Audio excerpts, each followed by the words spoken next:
Hey friends, we're live. We're coming to you from my wife's basement. This is TS Hawkeye here, your friendly neighborhood TS Hawkeye. I want to talk about Magneto for our retro toy review. I'm going to talk about two figures, the 616 and the Ultimate Magneto. A little bit of history. Magneto premiered in X-Men #1 in 1963. He was the main protagonist for most of the X-Men career up until about the 70s, or the early 80s, mid-80s, where he became the headmaster of Xavier's school. He was also the Black King of the Hellfire Club.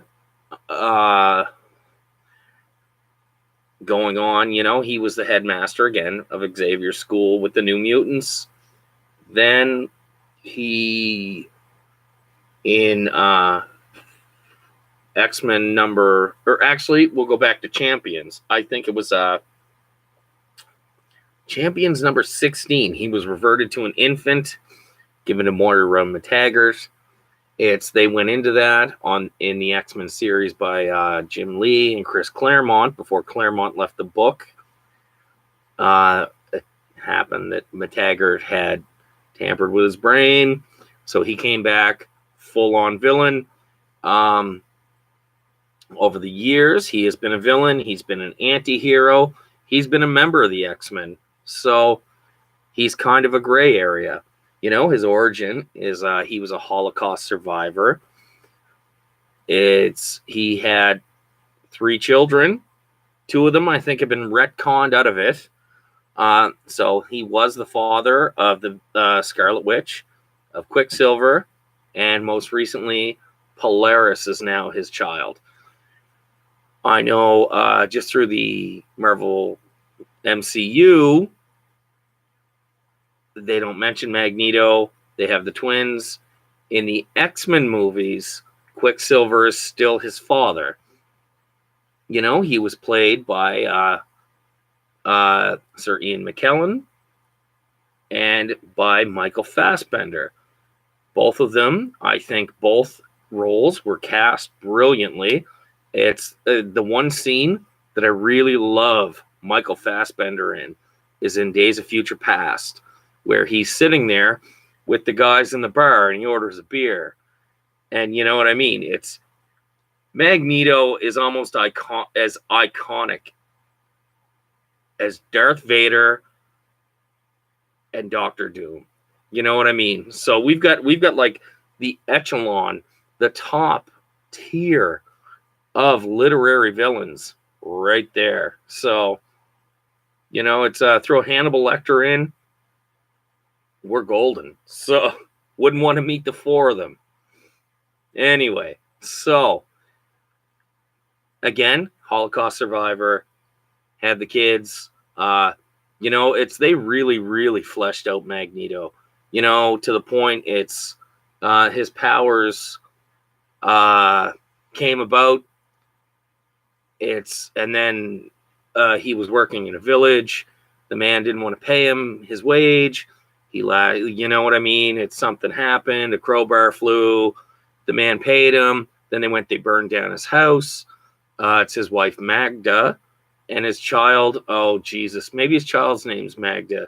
I go off the top of my head here. I do no real research on these videos, friends. I'm sitting in my basement drinking beer, had a little, and I'm just playing with my toys. So and I want to talk about them. So, all right, I don't know a whole lot about the Ultimate Magneto in the Ultimate Universe. From my understanding, he was way bigger of a badass. He caused the wave that in the series Ultimatum that, killed a lot of the heroes or something.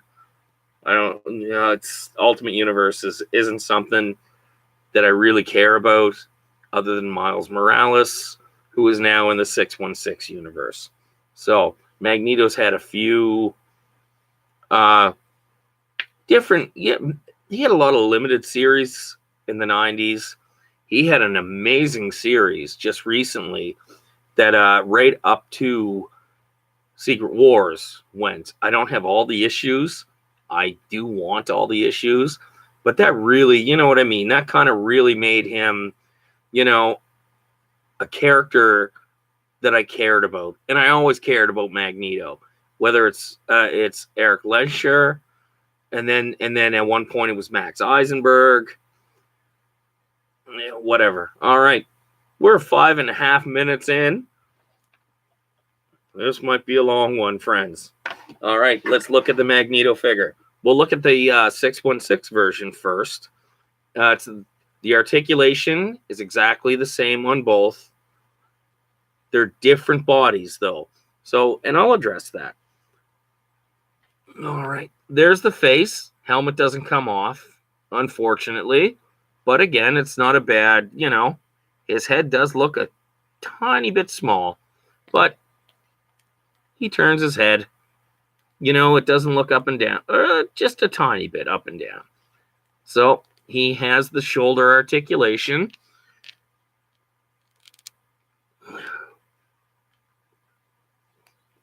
With his cape, it's a little hard to show you. But he has the shoulder. He has the bicep cut. Turns his arm, his elbow. His hands turn. He has a mid-torso cut. On this figure, it's a little awkward. I'll talk about that in a second. He has hip articulation, double-jointed knees, and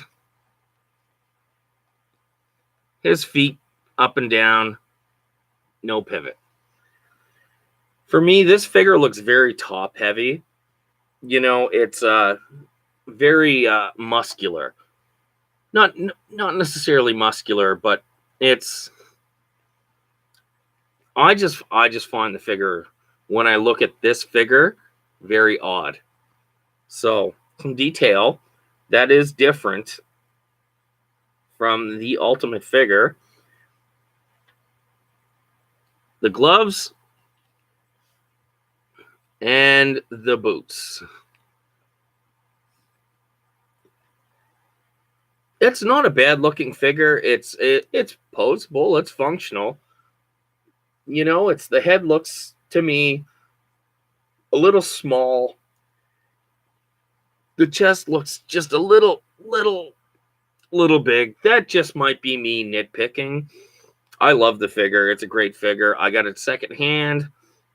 It may have been a comic pack figure. I think it was. So this figure was secondhand. Love it. You know, it's show you the detail on the cape. The cape and the head are the only things the two figures have in common. So there's 616. Because the articulation is exactly the same, despite the body being different, I'll give you, you know, here is the Ultimate Magneto. The body is exactly the same as the Star-Lord figure Marvel Universe made and the Ghost Rider figure.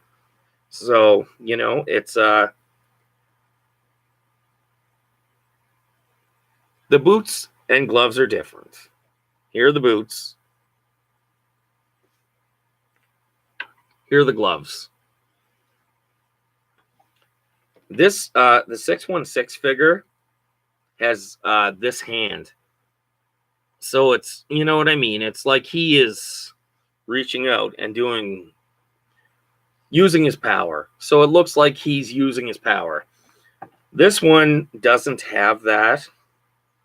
He has more of the, like I said, the body's exactly the same as Ghost Rider and Star-Lord. They may have used it again. I'm not sure. 616 Magneto, though. The body was used on Moon Knight. I don't know which came first. So, anyway, no, they're both pretty decent figures. But again, I love the classic. 616 Magneto. You know, total anti-hero, total badass. But, you know, it's, and again, top of my head, from what I understand, the ultimate Magneto was just an asshole, whereas 616 was more of an anti-hero. He fought for the rights of his people, the mutants. It's, like I said, he's been in the X-Men. There was a series in the 80s, X-Men vs. Avengers, before the A versus X. A versus X in the comics is great. You should certainly read it. There are a lot of different issues. I've gone into that before about crossover fatigue. But if you read the main line, the main story, it's great, because there was A versus X. Then there was Avengers versus X-Men, which was a 6-issue. And then there was A versus X Consequences, which ultimately led into A plus X, which was a team-up series that ran for 23 issues. And I really, really enjoyed all of them. So, anyway, there's our Magneto review. I'm going to ask you just one more time. Just one more time in this video. You know, hit that like, subscribe. You'll get hit up when I leave more grainy videos from my wife's basement. And, you know, it's, as I said, you know, it's, you never know what's going to pop up. It's, I may review my Spider-Man stuffy that I think is a bootleg. So, it's not the Cookie Monster stuffy that I sleep with. That's a laughing Cookie Monster. And I love him. So, you know, you never know. It's, I might have my dog here and just be talking to my dog next time. You don't want to miss that. You know, it's, he's the enforcer. So, again, like, subscribe. We're all good. All right. Here's your friendly neighborhood TS Hawkeye signing off for tonight. I may do another review. Depends how much more beer I have. And we'll go from there. All right. Take care of yourself and keep on collecting. And yes, I want to